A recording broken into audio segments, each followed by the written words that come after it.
Hey guys, and welcome to season 4 of the Us People podcast. I'm your host, Savia Rocks, and in this season, we get to remember and reminisce back in time with some of our guests like... Hey, we are Entity, and you're listening to the Us People podcast with Savia Rocks. Hey, my name is Stephen Ridley, and you're listening to the Us People podcast with the lovely Savia Rocks, keeping it positive. Hi, my name is James Green. I'm a TV presenter, sports reporter and journalist. Hi, this is Joy Langley, and I'm the author of Navigating Stress. Hey, this is Travis Glossop. I am a creative radio producer for Kiss FM, and you're listening to the Us People podcast with Savia Rocks. We highlight the strengths of our cultures, talking about diversity and inclusion, and speaking out loud and proud about who we are. I was never that good. I was determined. I had a love for the sport, and that always fueled me. But arriving into London and kind of growing up in a really difficult situation, trying to kind of make sense of my life with with at home and not being accepted by the people around me, because there was, in the 60s, there was tremendous racism growing up in London. It's great.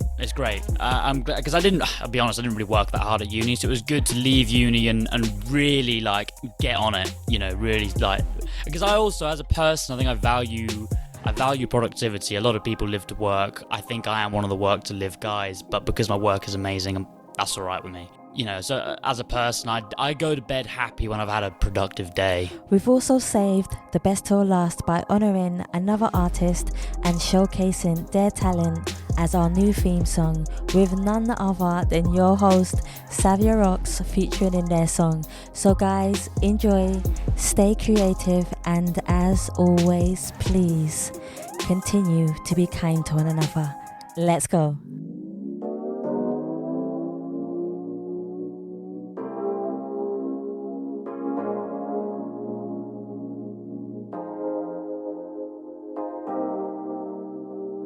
Hello there, I'm Marcus Ahmad, and I'm a branding photographer, and I'm on the Us People podcast with Savia Rocks.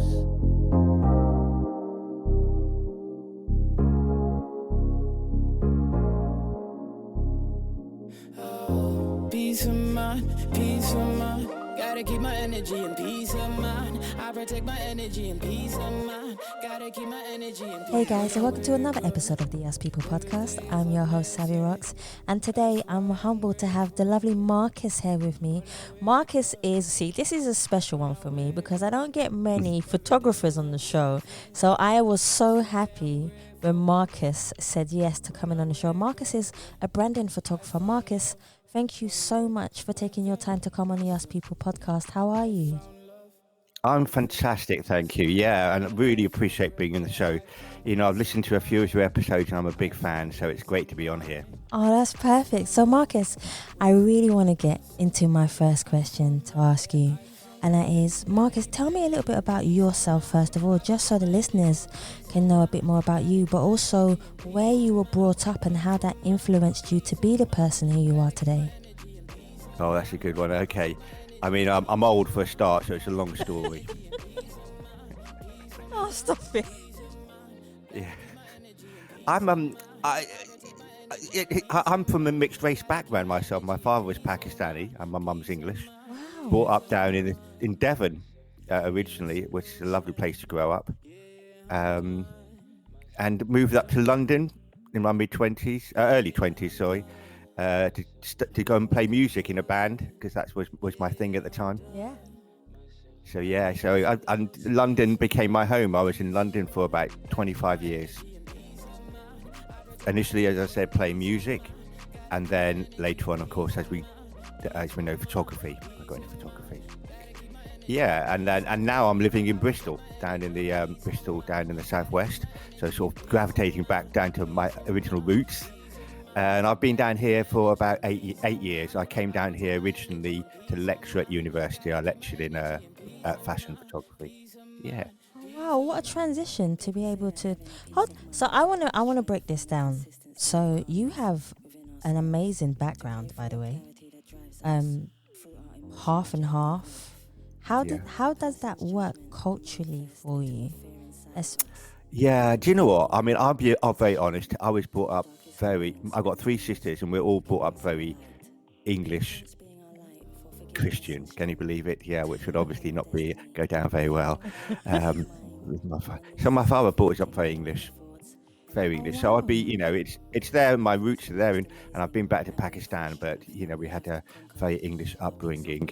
And, that's, I've often thought why that would be, and I never really asked my dad why, but I think he was just wanted us to fit in. And that obviously didn't work, did it? But it's understandable, I think. I think culture-wise, when you're growing up in a certain generation or a certain, age, it's hard because everybody's culture's been through so many things in different ways, and it's nice to see that maybe your father wanted you to know about the background of the culture, but maybe when you got older he wanted you to explore. Maybe. Yeah, I think you've got something there. I mean, it is what it is, isn't it? And I'm sure it's influenced my life. But there's lots of things that influence your life. It's not just your background, is it, as well? Yeah. Without wishing to get too deep. But that definitely makes sense to me, for sure. But yeah, sure, yeah. So I started off music, and then that's it, really. Music and photography. Those are the two main things I've done in my life. What made you transition from music? So you was a musician first. Yeah, okay, that's a great question. Thank you. I was playing a session musician, so I was playing bass guitar on people's records. Up in London, as I said, this was the early 80s, up to, for about 10 years, playing a few chart records and stuff like that.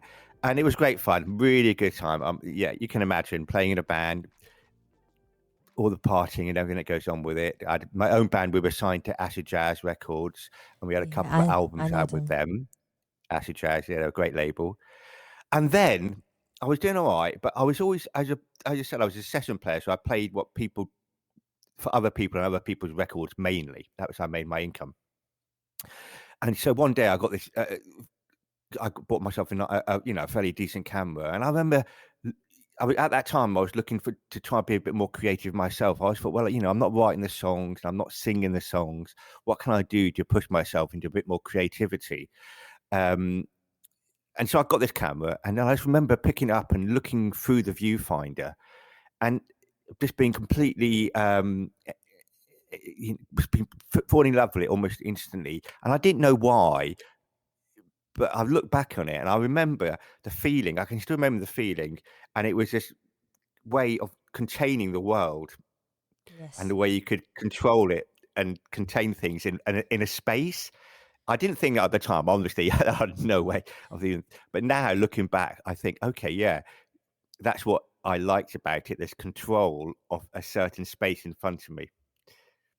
So anyhow, yeah. So I thought, oh, this is what I want to do next. And then I started, took a few shots, and I started to dream. Maybe this is what I could do next. This could be a career for me. And I could do my own thing. I could be in charge. So this was in London.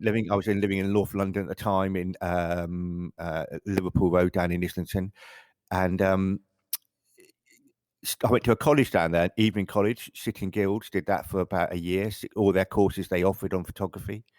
My teacher said to me, "Well, you got a bit of promise here. You should think about maybe taking it a bit further." So then I went off, packed my bags, left London, all my mates behind, and went off down to Bournemouth, down to Bournemouth to do my national diploma in photography. Did that for 2 years, and then went to Brighton after that, another seaside town, bit of a theme going on there. I went to Brighton to study editorial photography, did a BA in that, and that was great. It was a great time. Really, really enjoyed it. I was a bit of a mature student when I went.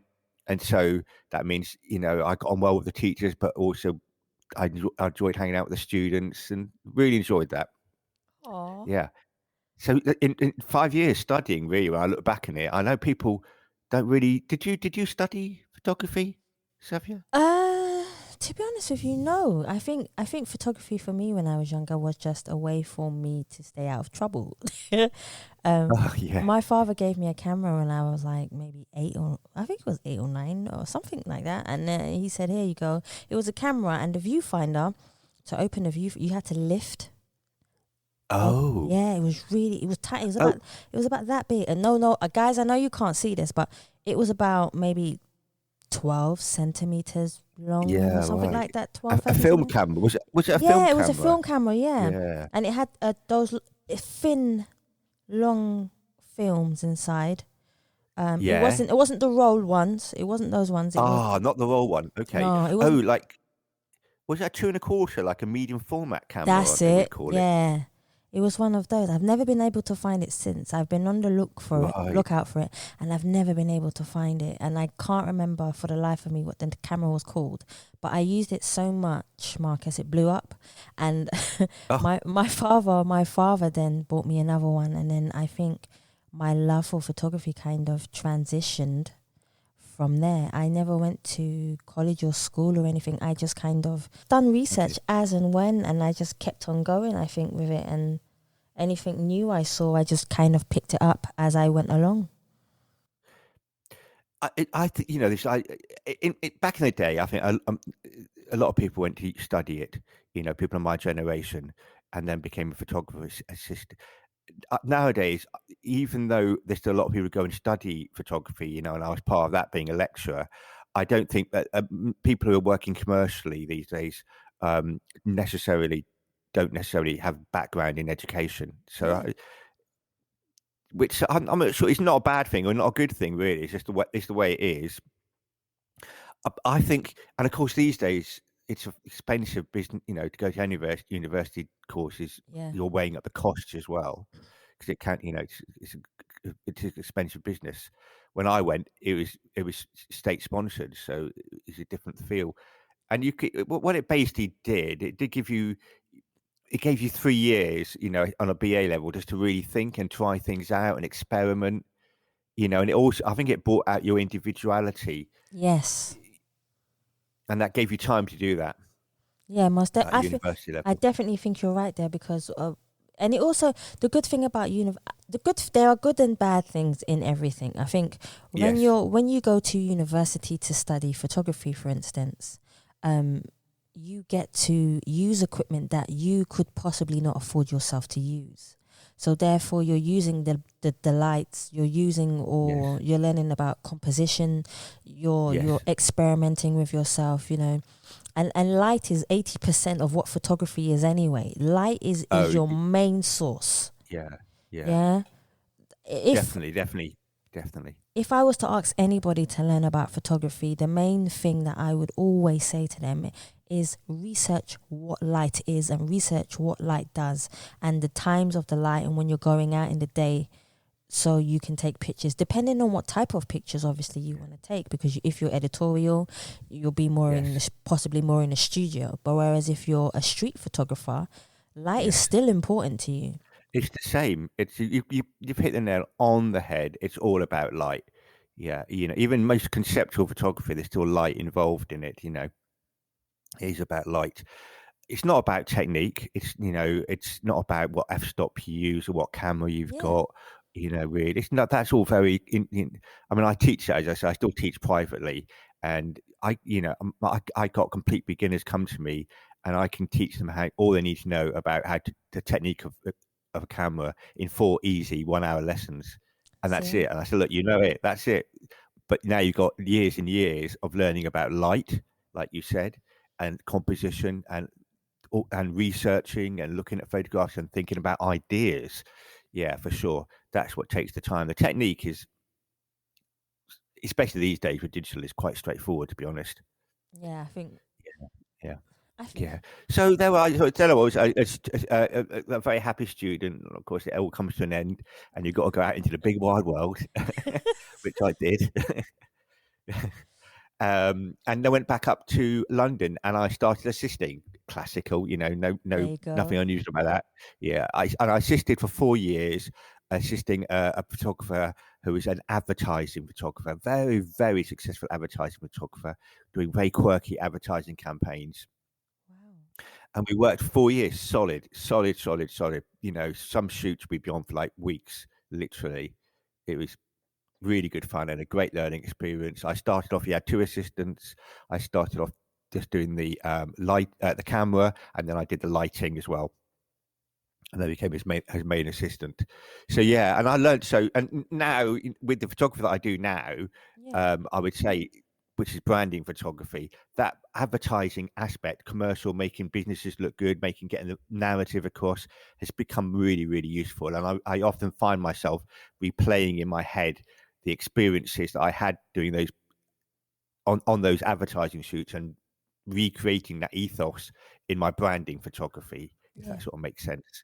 Yeah, it's a good lesson, is what I'm saying. It was a good lesson to do. Assisting, very good. Possibly more useful than well, it's part of it. I was going to say more useful than university, but it's part of my background, really. So all in all, I spent 10 years studying the subject, That's amazing. and learning about it. Yeah. I think every photographer that I've spoken to has said that, Marcus. They said if you want to be good at photography, assist someone first. There's nothing wrong with assisting someone. Well, with the what you learn, as I said, at university, ideally, it gives you the time to come up with the ideas and to experiment and to make mistakes and try things out and do silly, wacky things and, come up with originality. What assisting does, it teaches you the business. It teaches you how to deal with your clients, how to put a price together, how to do the commercial end of photography. Yeah, that's what assisting does. Yeah, so it's quite not. They marry well together. But as I say, it is 10 years. It's a long time. And people might look at that and think, wow, what can I? That's a long time to study one thing, but. It soon goes. Time soon goes. That's true. It goes really, really quick, and you don't even realize how fast it's going. Marcus, talk to me about what makes you. We were talking about individuality, and that's something I want to touch on with you. How do you find that you are different from everybody else in photography? What makes you stand out compared to everybody else in photography?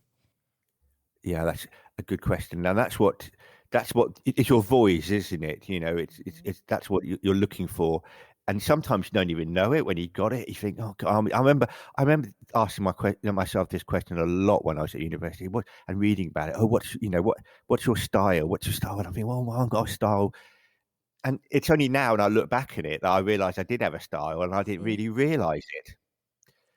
But how do you find it? Well, that's a $1 million question, isn't it? I mean, I always say to my students, research is really, really important. I agree. It's not necessarily just going out taking lots of photographs. It's about thinking about it and looking at your own photographs and really thinking about it, and being critical, of course, of your own work. And research, looking at other photographers, looking at films, looking at some music, reading books. That's all adds to your personality and to your voice, I would say. Yeah. Most definitely. Yeah. I mean, I've been playing bass guitar for 40 years. Photography, I've been doing, and I still play music, so I'm obviously counting up to now. Photography for probably about 2/3 of that. So I feel a bit more authoritative in my music, and I can really say in music how to find your voice is just really by being consistent and just chipping away and thinking about it and being critical of your own playing in that case. And so I would apply the same to photography, being critical, consistent, and chipping away and doing your research. How do you blend both music and photography together as a creator? So you were born a creative person, Marcus. It's natural. It's in you. It's in your blood. I don't agree with that actually at all. That's good. I like this. Go on. No, I don't agree with that really, because you can learn it. I mean, people have said to me, "Oh, you're really creative." I said, "No, with music, I'm tone. I really still am. To be honest, I'm tone deaf with music. Really, I find it very. Yeah, I have to really work. I mean, now I know why. So I didn't work hard at it enough. If I would have worked harder, I'd probably be better. I've always wanted to sing with music. I thought, I'd really sing with a band, but I can't sing. I can't sing. And I joined a choir locally a couple of years ago.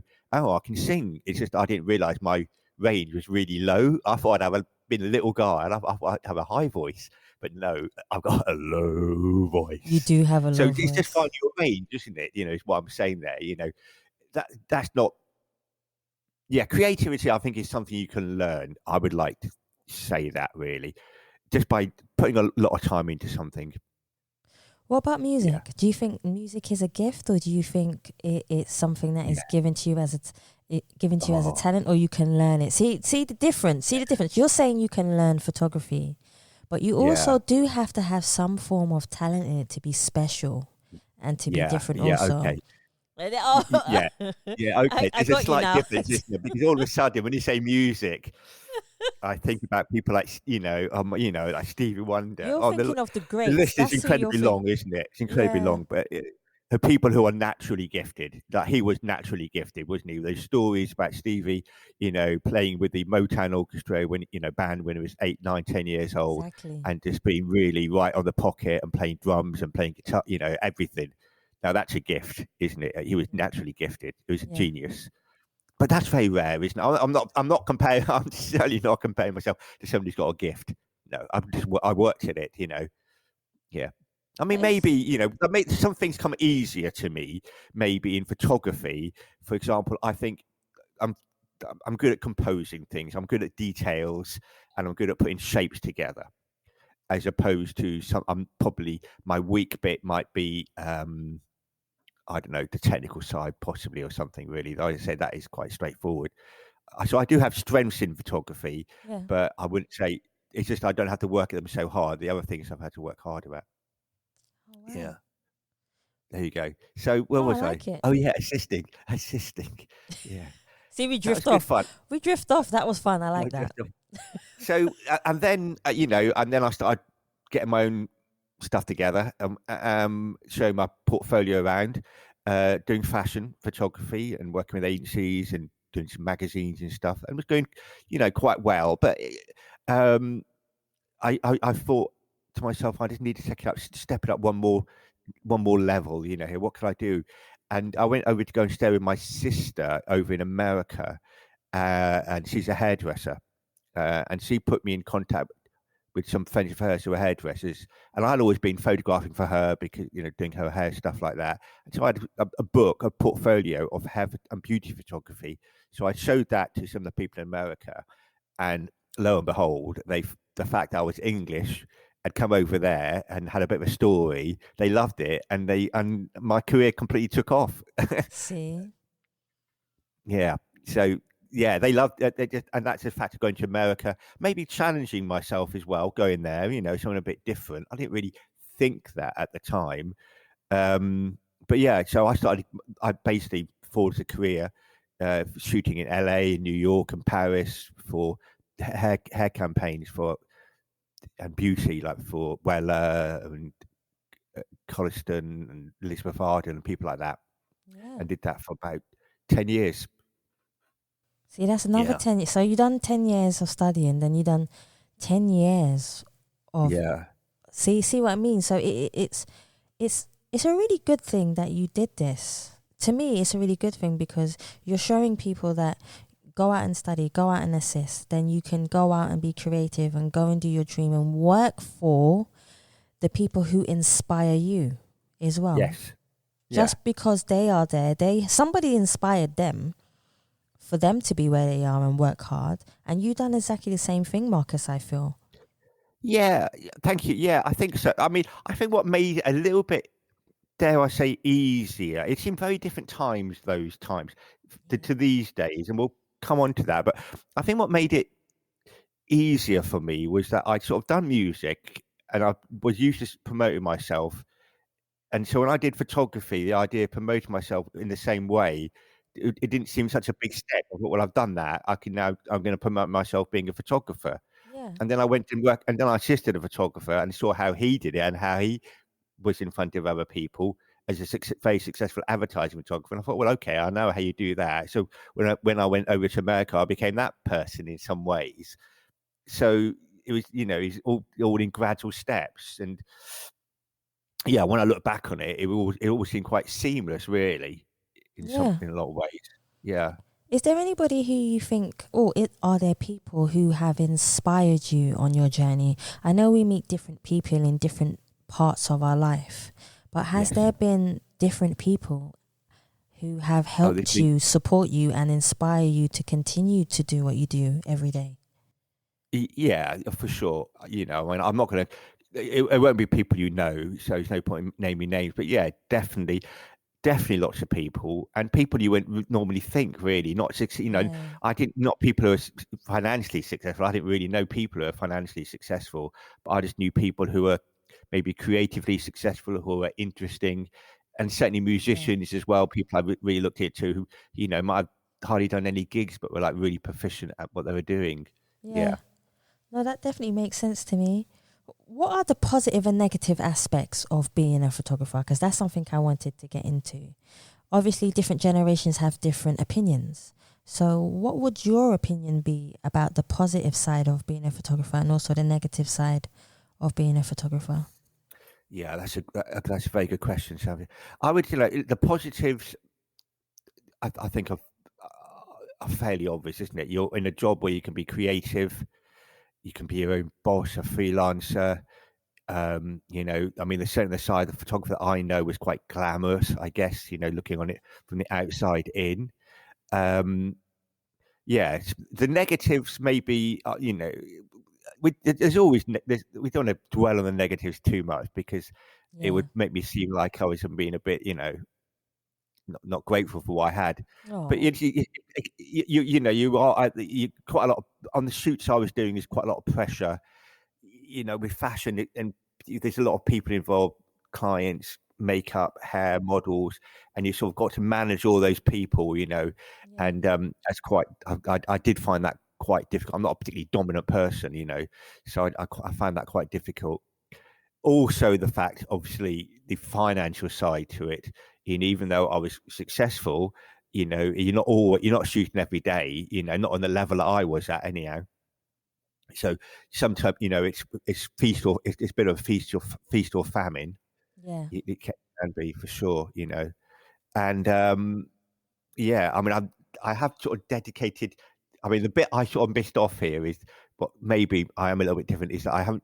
What I found when I moved to Bristol that's made me a little bit different is that most people down here have got children or been married, and I've never had either of those, or really wanted to have either of those as well, which is a bit odd. Fair enough. Yeah, I know, it's fair enough, isn't it? And I think in London, all my mates in London, none of them have got kids. But when I come down to Bristol, I've totally found, that's a bit odd. Everybody's got children down here, and they've got very stable lives. I think London is a very fast-paced environment. That's what I would definitely say. You have to be quick, and everybody wants everything yesterday. If somebody is asking you for something, they want it yesterday. So if you don't have it done, they're going to somebody else who has talent to go and get it. And being in, obviously, because I'm in London also, just being in London and seeing that every day, it kind of either triggers something in you so that you have to be that quick too. Yeah. Or that's why I think people who live outside of London have a more relaxed outlook on life, possibly. I think so. That's what I'm thinking. I think it is. I think I agree with you, really. I think in London, it is people are there for more work reasons, possibly, or culture reasons, or whatever it's going to be. Yeah.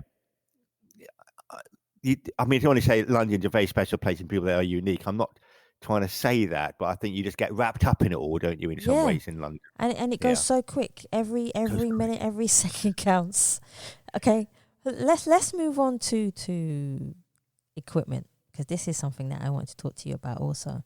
Not the guys, you can't see this, but Marcus has quite a bit of equipment behind him. He has his lights and stuff behind him, which I think is really cool. What camera? Everyone always asks this question, right? You can ask the question. I'm going to ask the question. What camera do you use, Marcus? I use a Nikon, or is it Nikon? Nikon camera. Yes, he said Nikon. So I get happy when people say. You got a Nikon. You got a Nikon camera as well. I've got a few, so they're all behind me, but up on the shelf. Okay, what's your favourite one? You have got more. Oh my lord, you got more. You're more than me.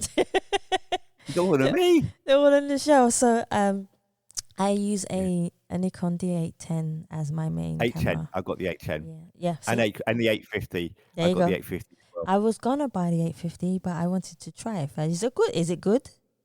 do you know what? I must admit, my students, can you believe it? And my friend were saying to me, "Oh, you got to get the 850." And I said, "It's only I've got an 810. It can't be any different. It's only 4 numbers different, you know." Really, I thought that. I thought it can't be any. If it was a 910, I thought, okay, that's different, isn't it? Completely. But no, 850, 810. So, but anyhow, I got it, and I must admit, it's a very, very, very good camera. It's it is a lot better than the 810, I dare say. Oh wow! See, I'm gonna have to explore now. I recommend it. Okay, definitely. So, especially now they come down in price as well. Oh, because that makes sense to me as well. Because they're always bringing out, I think, a new one every 2 years, possibly. Oh mate, I mean, I've been involved. They're always bringing out cameras are so marketed. They're always bringing out something new. I can't keep up with it. No, to be honest, it's a bit rubbish. Yeah. It's a bit rubbish, to be honest. I think you've got to be very careful not to get caught up in all that kind of malarkey because I think I used to. Yeah. Because there's a lot of other money there's not much difference between the cameras. We're talking about the two 810, 850. It's really, when I say there's a lot of difference, there's not a lot of difference. It's identical, really, but there is a little bit of a difference that makes it worthwhile to invest into that extra level. Would you say invest more in lenses? Marcus? Yeah, lenses. I think that's right. Lenses. I got the lenses here behind me, and I shoot all prime lenses. Yes. Which people might not know is the ones that don't zoom, which seem like the old-fashioned lenses. They let more light in. They let more light in, and the glasses, the lenses inside, which we photographers call the glass, is more accurate. I tend to think than you get in a zoom lens. I think people would disagree. Oh, I agree. With me, I think so. I think I've got a 70 to 200 behind me. That's a pretty good lens. It's massive, but it's massive though, isn't it? Well, I've got one of those, and I can barely lift it. I mean, I'm shaking at the end of the day when I use that. So my assistants have to sort of come and prop me up and hold it for me. It's like, give me a break. It's too heavy, and that's another reason why I use prime lenses is they're a lot lighter. But the real reason if you really want to know why I use prime lenses, there is a reason for it. Go on, Marcus. And it's when I work with a client, I've got to come out with a certain amount of shots. I've got to tell a story, and each lens will tell a different story. So I've got a wide angle lens that will tell one part of their story, which will be a wide shot. So if I put that lens on, that's the story I'm telling. I'm not thinking about anything else.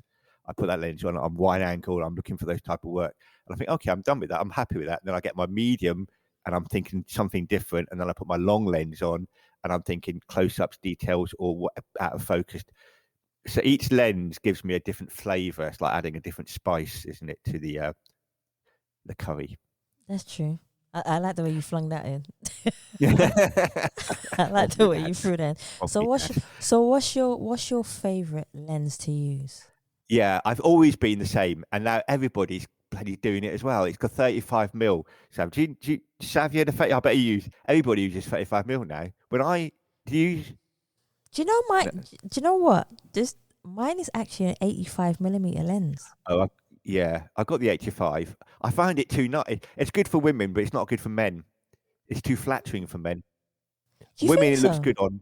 Yeah, on men, you want a bit of distortion, a little bit of, a little bit wide, slightly wide angle, which a 50 will give you. Yeah, the 50 is good.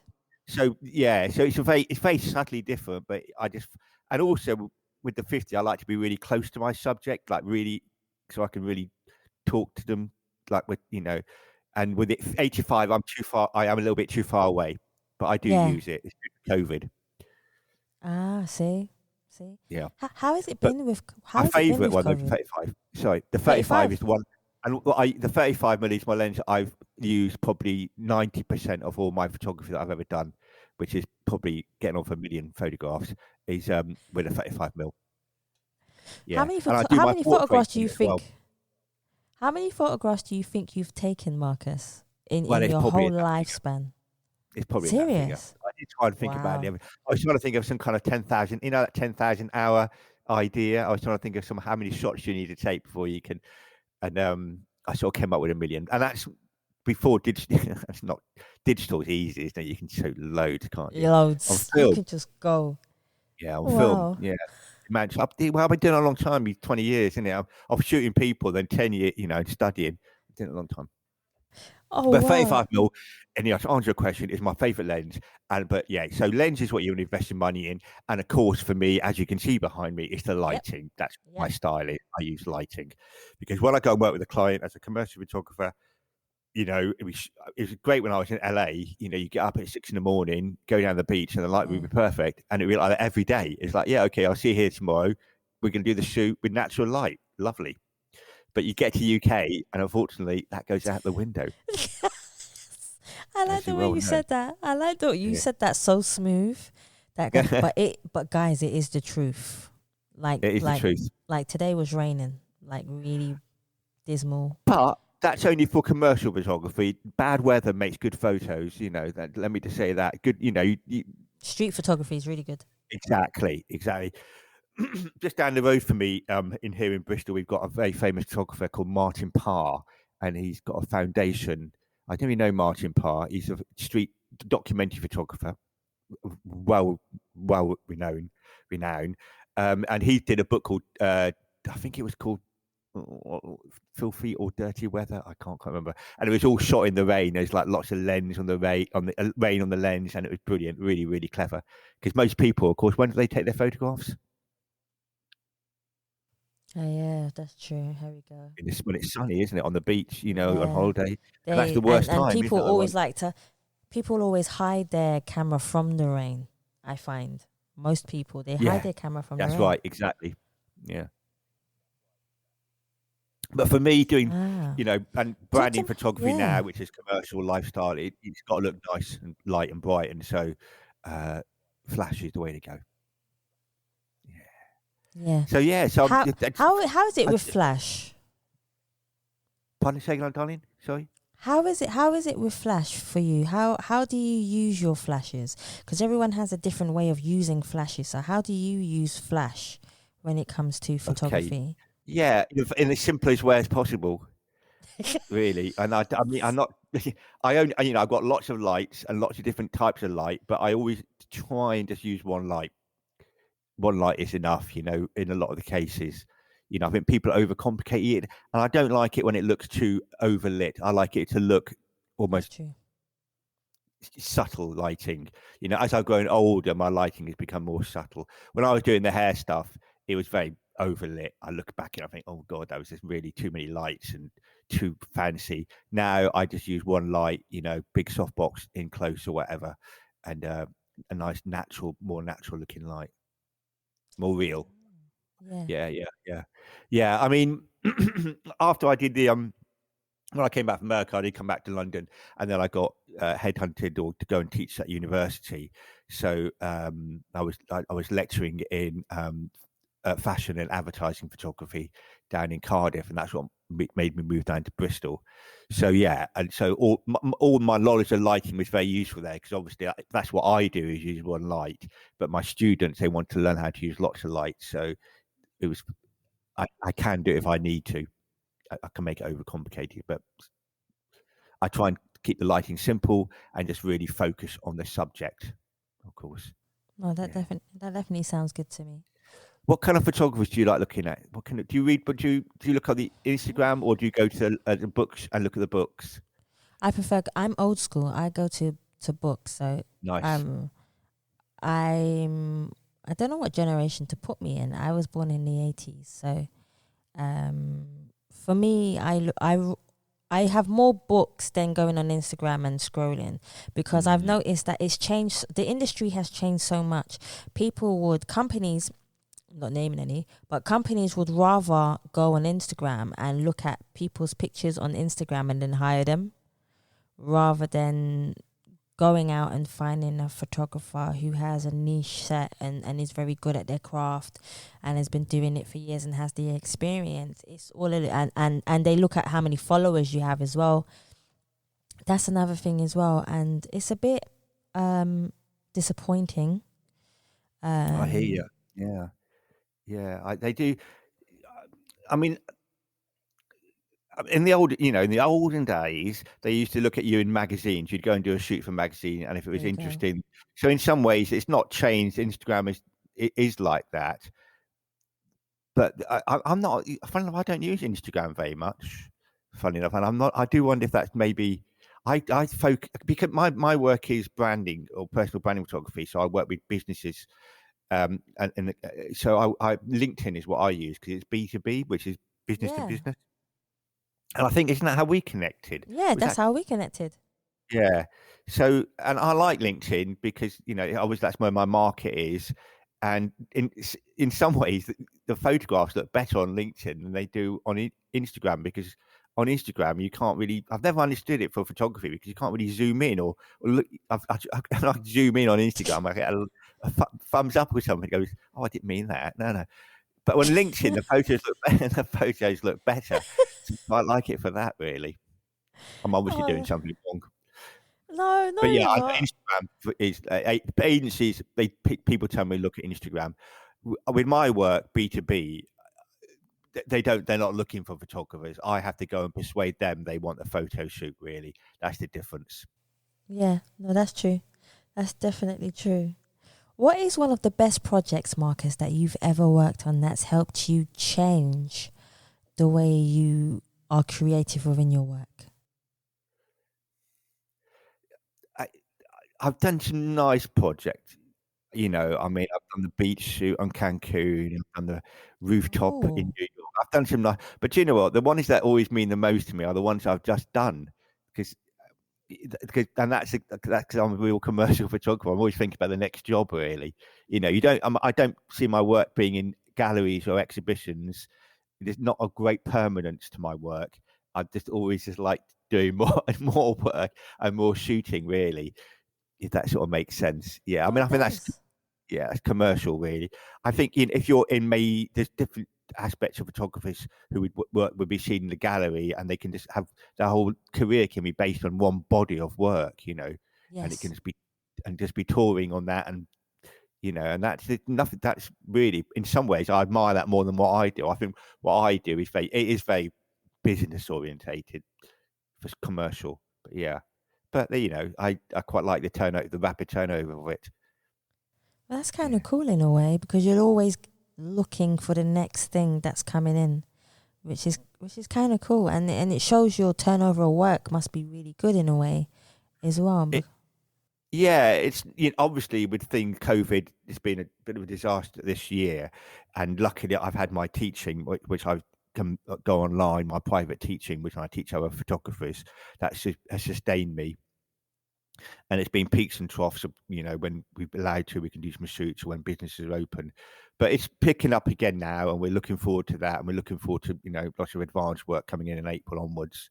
So, yeah, looking forward to get back on it and the pace of it and producing, as you say, lots of different work and shoots. And yeah. What's the best advice you've ever received from somebody? Give up. Pardon?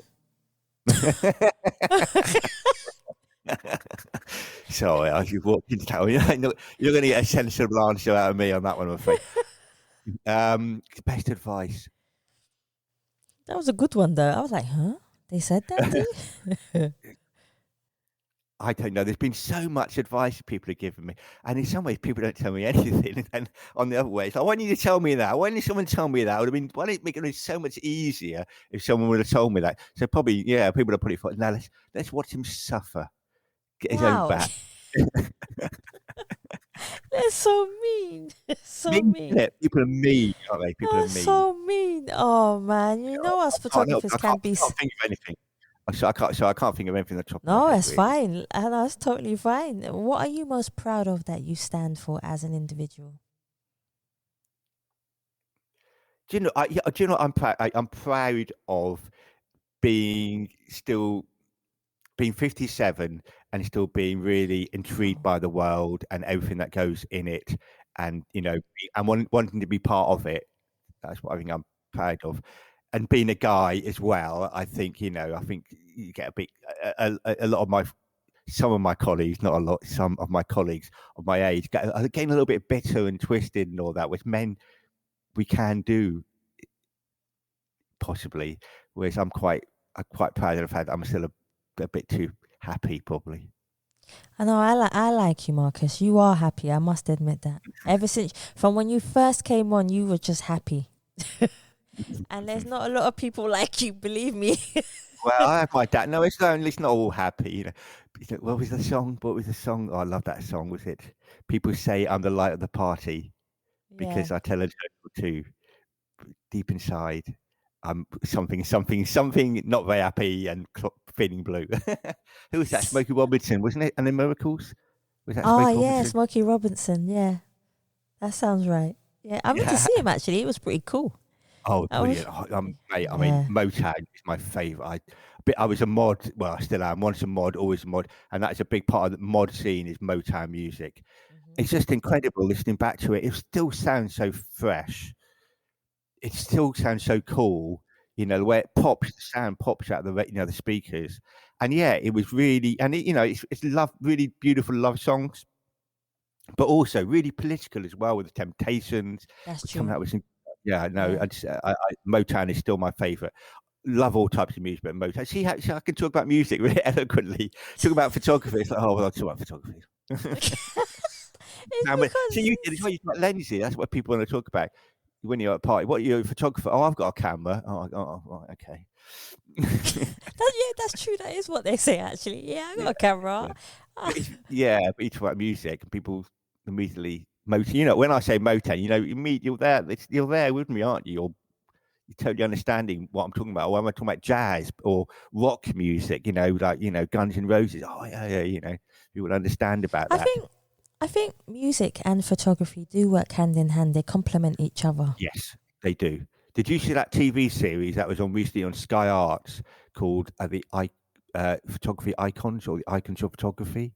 No. You would love it because I know you do music photography, don't you? Yeah. I looked at your portfolio. I did some research. Ah, see, he looked at me, guys. You're good, very nice, and it's a great subject to do. This was I think it was about a 6-part documentary series all about the best photographers of of music and album covers, all the whole part of it, and it was brilliant just to see how much you knew, how many all those album covers and pop stars you recognise through photography, really, and how closely linked they both were, the photographers and the artists. Yeah, I definitely agree with that. I think they're very, very, very closely linked in that respect.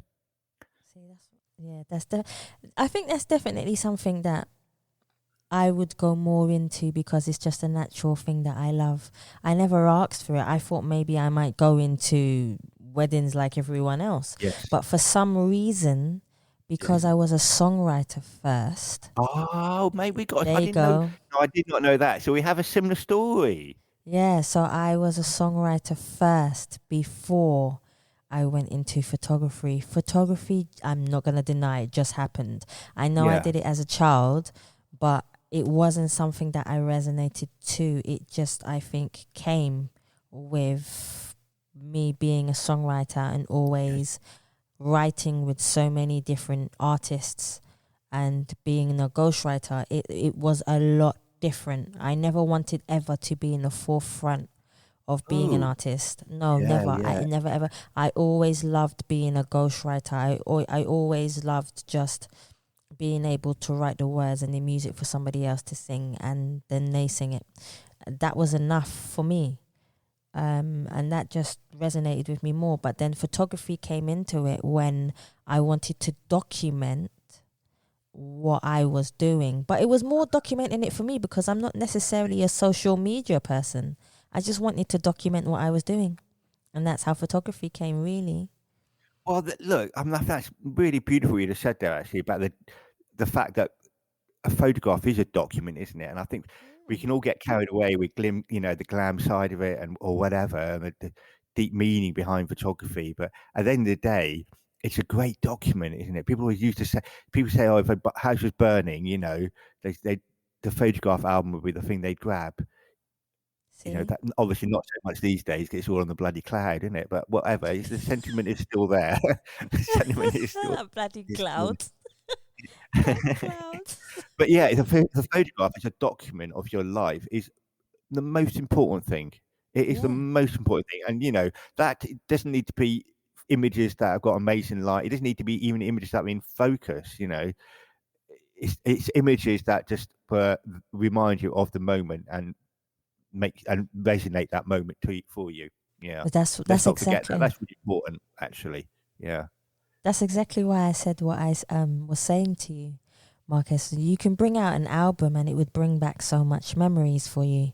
And then you can bring out a picture and it would do the same thing. It would bring out so many memories for you. And that's why I was saying they both work hand in hand, because without one, you don't necessarily have the other. So both a photographer and a musician or an artist, they're beautiful people regardless of what they go through in life, because their journey and their disaster or their positivity or happiness is their story in their music or in their work. Quite.